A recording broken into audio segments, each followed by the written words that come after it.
Fala galera, Métricas Boys, sejam bem-vindos a mais um Ilha de Tagueado. Estou aqui com o Felipe Melo e Manuzita. E ó, deixa eu falar logo pro Felipe puxar a vinheta, porque a gente vai falar sobre o conteúdo polêmico. Felipe, puxa a vinheta aí. Lembrando que esse conteúdo aqui é um oferecimento do Métricas Boys Prime. Tá rolando o Summit enquanto você tá assistindo isso. Então, ó, link na descrição aqui para você assinar o Summit, inclusive com um descontinho para você que sempre quis assinar o Prime e não queria, não podia. Tem um descontinho lá para você poder assinar o Prime e comprar o Summit tudo numa porrada só. Então, link na descrição. Vamos para o conteúdo. E hoje eu não tô nem com as perguntas aqui, porque eu queria trazer um conteúdo diferente para a galera que assiste o Ilha de Tagueados. E é por isso que eu trouxe a Manu aqui hoje. Hoje o bate-papo é o seguinte, eu queria passar um pouco da visão nossa sobre como está a receptividade das pessoas que acabam sendo nossos clientes sobre o GA4. E aí eu queria que a gente debatesse um pouco, discutisse um pouco aqui sobre tanto eu e o Fio na parte técnica, quanto você sobre a parte de análise. Então foi o seguinte, vou começar com a Manu, que ela já estava conversando aqui nos bastidores, ela estava trazendo um pouco da visão dela e a gente começa um pouco sobre como está a receptividade do GA4 por ela. Vamos lá, Manu. Vamos lá, o que a gente percebe, assim, eu e o restante do pessoal que atua mais de frente assim, com os clientes na parte de consultoria, é que existe uma ansiedade muito grande em conhecer o GA4, implementar o GA4, né? A gente já fez o processo de implementação para todos os nossos clientes da consultoria, e existe muita essa ansiedade do cliente de, tá rodando, já tá tudo pronto e tudo mais, mas existe uma dificuldade dos clientes com o novo layout, eu acho que isso é muito normal, a gente também, né? A usabilidade em si mudou bastante. Exato, então estava todo mundo muito acostumado com o Universal e existe essa dificuldade do desapego, que eu acho que é bem normal, mas também existe um pouco da dificuldade que a gente enxerga aqui do lado e até que eu sempre acabo passando para os meninos, que os dados ainda não estão batendo tanto, né, do GA4 com o Universal. E isso traz uma insegurança da parte dos clientes de que se a gente já pode, né, utilizar o GA4 como ferramenta principal ali de análise de dados. A gente estava falando sobre isso e acho que o que é interessante de pensar nesse aspecto específico já se fala sobre essa diferença. Tem alguns fóruns do Google, inclusive, que a galera já até conseguiu metrificar lá, que a diferença em média gira em torno de 20% a 30% de discrepância dos dados. Só que tem um ponto importante que eu não sei se a galera pegou ainda no GA4, é que o GA4 pode aplicar limites de dados. Sim. Em todos os relatórios, inclusive em eventos específicos. Então, qual que é a premissa? Toda vez que você consegue identificar demais o usuário, ou seja, porque você está passando um recurso como o User ID, ou você tem uma baixa quantidade de eventos, a gente estava até dando uma olhada aqui, algo que foi replicado, inclusive, do GA Universal para dentro do GA4, que você não consegue puxar informações demográficas quando você está passando a propriedade de User ID. E aí, você não consegue, sabe, você já tem um limite aplicado meio que de cara. Então, assim, esses limites vão aparecer e cada vez mais essa diferença vai. Mas acho que a galera não entendeu que existe essa limitação do GA4, que ele vai aplicar o limite deliberadamente. E a lógica de análise vai mudar também, né? Então, o Google está forçando você, aquilo que a gente estava conversando, a gente vai passar a interpretar mais as tendências de comportamento e parar de analisar, talvez, a jornada de um único usuário ou um grupo de usuários de uma forma um pouco mais específica. Eu acho que a mentalidade de todo mundo precisa mudar, né? Em relação a você abraçar esse novo layout, a usabilidade do GA4, entender as novas métricas, entender que a lógica de análise de dados está mudando. Também está mudando. E aí, quer os dados certinhos, batendo, puxa lá dentro do BigQuery, monta a sua query e extrai o dado, que lá dentro a gente sabe que a gente tem a totalidade dos hits, né? Então a gente tem lá dentro do BigQuery todos os hits. Não necessariamente toda vez que os dados não baterem indica uma falha. Às vezes os dados só não vão bater mesmo porque eles estão mencionando coisas que são diferentes.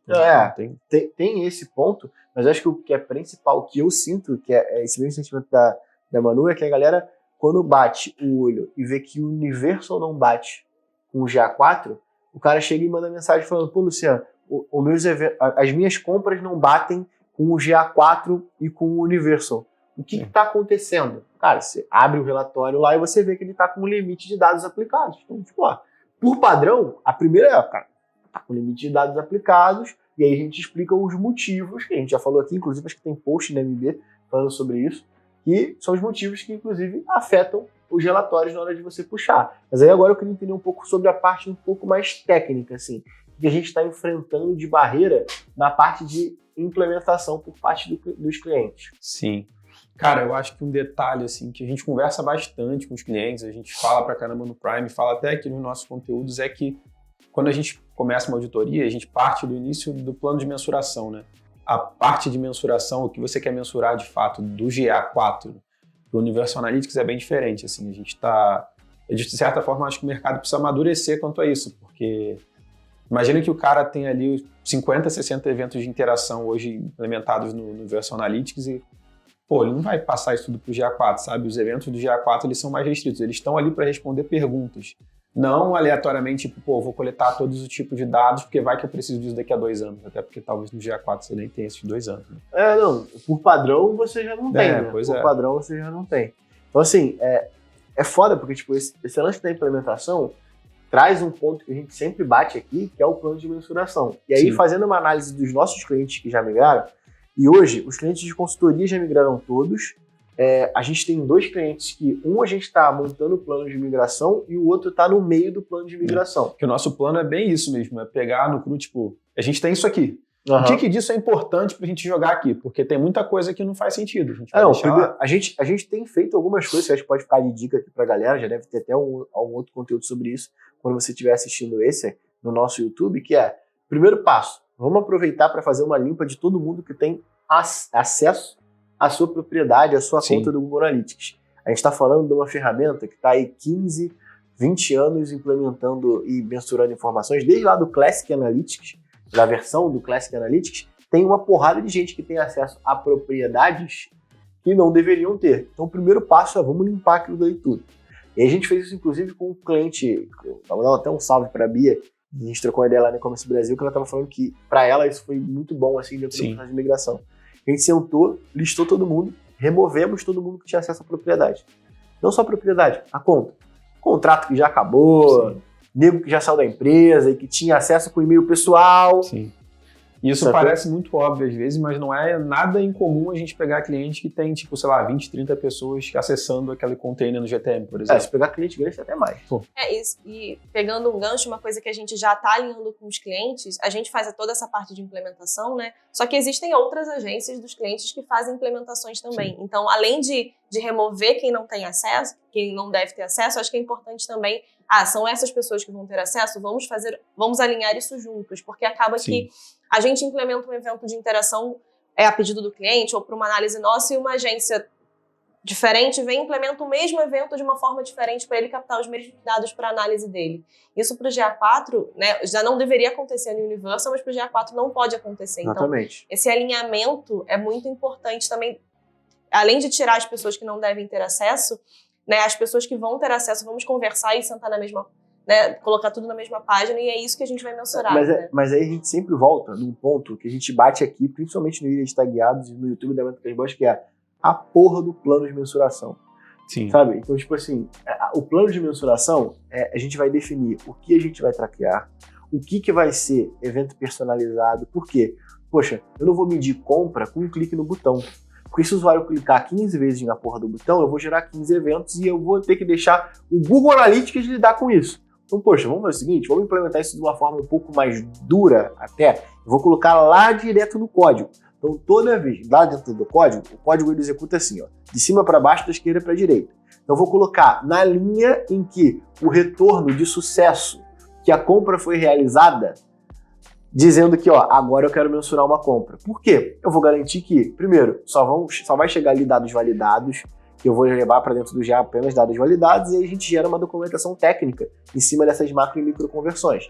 E por que isso é bom? Porque a gente tem uma exatidão um pouco maior. A gente definiu tudo isso, quais são as informações personalizadas que a gente precisa. Sim. Pô, acontece isso muito com a agência. Poxa, chega lá, o pessoal quer implementar, não é necessariamente essa ferramenta, não vou falar só o nome aqui para vocês entenderem. Implementar a Critel. A Critel precisa de uma informação num formato diferente. Tipo, se isso tiver dentro do plano de mensuração, eu entender que eu vou utilizar a Critel, ou ao longo do tempo eu adicionar a Critel, eu vou adicionar isso dentro da documentação. Se eu estiver começando agora, eu vou dizer, ó, a Critel precisa de um formato. Acontecia muito com o Pixel do Edwards também. O Edwards tinha uma informação que ele precisava de uma lista, um array, né, dentro do JavaScript, que era uma lista de IDs de pedido. Não sei se você vai lembrar. e desde produto, desculpa, o SKU do produto ele precisava vir separado por vírgula. Porra, se eu tô com a mão no código, implementando uma camada de dados, o que custa eu colocar só essa informação? Então, o plano de mensuração é importante justamente para poder deixar tudo isso meio que organizado. Sim. E aí era onde a gente entrava para o segundo passo desse processo de migração que a gente tem feito, que é sentar com os times que agora têm acesso ao GA, depois dessa limpa, para verificar o que para você faz sentido. Justamente por isso que o Phil e você falou, cara, a migração para o GA4, ela tem complicações em relação ao universo porque a gente tem um pouco mais de limite. Tipo, então, poxa, não dá para... A gente pegou um cliente esses dias que ele estava gerando os nomes de categoria do evento, era dinâmico. Então, ele gerava um evento, olha só, vamos lá. Ele gerava um evento de compra para poder mensurar o errância de e-commerce. Só que a categoria do evento dentro do Universal era o ID da transação.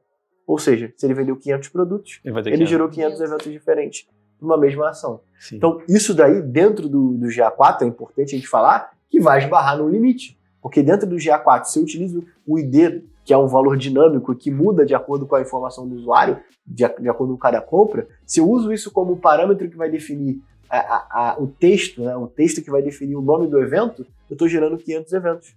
500 event names. Bati numa barreira. Da limitação técnica também não faz o menor sentido para análises futuras. Sim, então, com certeza. Assim, eu não vou nem entrar no mérito da análise. Não vou nem entrar no mérito da análise que não faz sentido nenhum.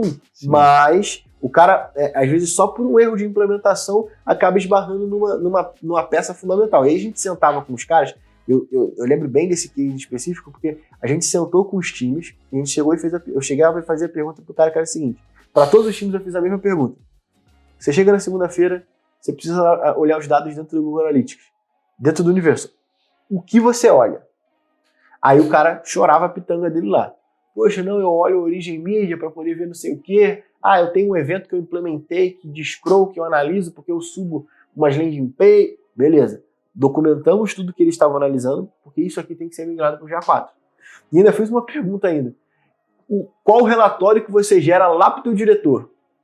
Sacou? Você gera lá em cima para o teu diretor, para a gente saber quais são as informações que o time usa para poder tomar decisão e o que são os relatórios obrigatórios que ele tem que ter lá dentro. E aí a gente colocou isso dentro do processo de migração, e aí agora sim, a gente pega o plano de mensuração, adapta com o que a gente viu do uso do dia a dia, e aí começa a implementar o GA4 dentro do Google Tag Manager. Vale também pontuar um pouco mais na raiz, é que em termos de documentação e implementação, a estrutura de eventos, a estrutura de camada de dados do GA4 é um pouco diferente do Universal, né? Os eventos padrões. Exatamente. A gente consegue adaptar numa boa, mas a gente já pegou gente com uma séria dificuldade em fazer isso. A gente tem uma diferença muito grande, primeiro porque a gente sai, é uma puta mudança e chega a ser até bizarro, a gente fala sobre migração. Você está criando uma conta nova de uma ferramenta, sabe? Você não está migrando nada. Sim. A migração é do lugar onde você vai ver a análise, do lugar onde você vai executar a análise. Mas o processo de instalação do GA4, ele não tem nada de migração. Talvez é a migração do padrão de implementação, sim, mas é muito maior o padrão de análise, porque muda como que o cara puxa o relatório, muda o paradigma de até você ter que configurar o modelo de atribuição para você poder conseguir puxar as informações baseadas nesse modelo de atribuição, não é igual ao Universo, você tem aquele modelo de atribuição pré-setado em todos os relatórios. Então, assim, muda absolutamente tudo. Um outro problema que a gente tem enfrentado com os clientes, uma dúvida muito comum, é porque alguns clientes que não são um modelo tradicional de e-commerce, eles têm um site institucional e um outro site onde é efetuada a transação. E aí, o próprio GA4 ele não recomenda você ter dentro de uma mesma propriedade mais de um fluxo web captando os dados. E aí, sim, a gente está enfrentando um dilema, né? Porque hoje dentro do Universal a gente tem uma propriedade para o institucional, uma propriedade para o site de transação e uma propriedade única que junta esses dados e a gente consegue ter uma visão ali um pouco mais integrada do caminho. E aí a dificuldade agora é como fazer com o GA4, né? O Sim. próprio Google não recomenda isso. Eu acho que a gente vai acabar tendo um pouco mais daquela visão onde a gente vai ter que separar um pouco mais as coisas, porque ainda não tem uma explicação muito prática do porquê, tá? Mas a visão que eu sinto, que é o que a gente faz aqui dentro da Métricas Boys, hoje o blog é o que seria o nosso canal institucional. Eu tenho uma propriedade separada para ele. E aí eu analiso as entradas que vieram do blog para dentro do nosso Prime como se fosse uma origem mídia normal. Uma origem é um canal de aquisição normal como qualquer um outro. E aí, quando eu quero fazer uma análise, eu estava fazendo essa análise esses dias, eu quero entender quais foram os posts dos usuários que saíram do blog e vieram para o Prime e compraram. Ou seja, eu estou juntando o evento de leitura com o usuário indo para a propriedade do Prime, e aí eu quero saber quais foram os usuários que compraram de fato. Então eu tenho 2 eventos de 2 propriedades diferentes. E aí não tem jeito. Você pode fazer algo que vai te dar um cheiro ou algo que vai ser exato. O que te dá um cheiro? Você montar aqui um relatório que vai dentro do Data Studio da vida, que vai puxar as pessoas que clicaram indo para o Prime, e aqui eu vou puxar a origem mídia do blog para poder trazer as informações do que a gente tem dentro do Prime. Mas o jeito que eu consegui uma exatidão maior dos dados foi com o BigQuery. Tive que meter a mão lá, puxar as 2 informações. Primeiro, unir essas 2 propriedades. Então, como que eu tive que unir? Eu tive que gerar um ID que fosse um ID fake do usuário para os 2. Então, toda vez que o cara acessa a nossa página, eu gero um ID randômico que marca no navegador dele que ele é aquela pessoa. Eu não estou identificando o usuário. Mas, para mim, ele é alguém, sabe? Que já acessou o nosso site. Beleza. Quando ele vai para o Prime, eu passo esse ID como ID do usuário também. E aí, quando eu passo essa mesma informação lá para as 2 propriedades, com o BigQuery eu consigo conectar esses 2 e dizer, eu quero somente, é um select, né? Mas a pergunta que a gente faz para o banco é exatamente essa. Eu quero puxar apenas as pessoas que vieram do blog para cá, para o Prime, e compraram. Só que eu quero puxar os campos. Nome da página, que é o page location, qual é a categoria, qual é o agrupamento de conteúdo, que aí eu monto esse relatório. Mas aí eu entendo que isso é algo muito mais avançado para a galera fazer. Eu acho que a galera vai acabar fazendo um pouco disso.